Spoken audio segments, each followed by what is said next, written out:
Hi mga Bebe Love! Samahan niyo ako mag-skincare routine with Kind Beauty product. Ito yon. Wow! Nakikita niyo yan. Ayan. So, tatlo yan. Turuan ko kayo paano ko ginagamit to. Ito yung inuuna ko guys. Hyaluronic acid serum. Tsaka ang bango nito guys. Sobrang bango. Yan, patuyuin muna natin para ma-adapt na yung in-apply natin. Pag alam nyo, natuyo na siya, na-adapt na ng face nyo yung product, magna-next na tayo. Ito yung nene-next ko, yung 10% niacinamide serum. Ayan, 2 beses to sa isang araw, umaga at gabi. Ang refreshing talaga kapag naglalagay ako ng ganito. Alagaan natin ang ating face gamit yung Kind Beauty product. Maganda yung product nila guys. Ayan, pa-absorb lang natin. Pag na-absorb na ng mukha ko yan, nine-next ko itong sunscreen nila. Ang ganda din nitong sunscreen nila.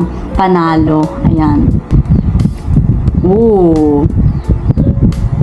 Ang bango. Mabango talaga yung mga product nila.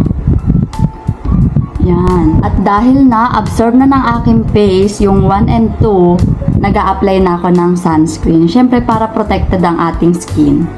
Diba? Ang ganda nito, blendable agad siya.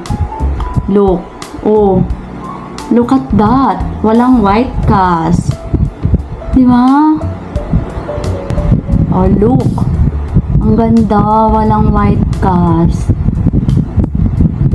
Panalo, ang ganda talaga nito. So, ayan, ang ganda ng face ko. Ayan, ang ganda, diba? Ang ganda ng lapat ng aking face. Ayan, yung mga yan ginamit ko. So, walang white cast, walang puti-puti, and easy to blend. Ang ganda, diba?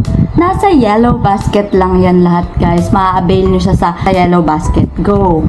Ayan, makikita nyo naman sa yellow basket eh. So, mag-buy na kayo mga Bebe Loves.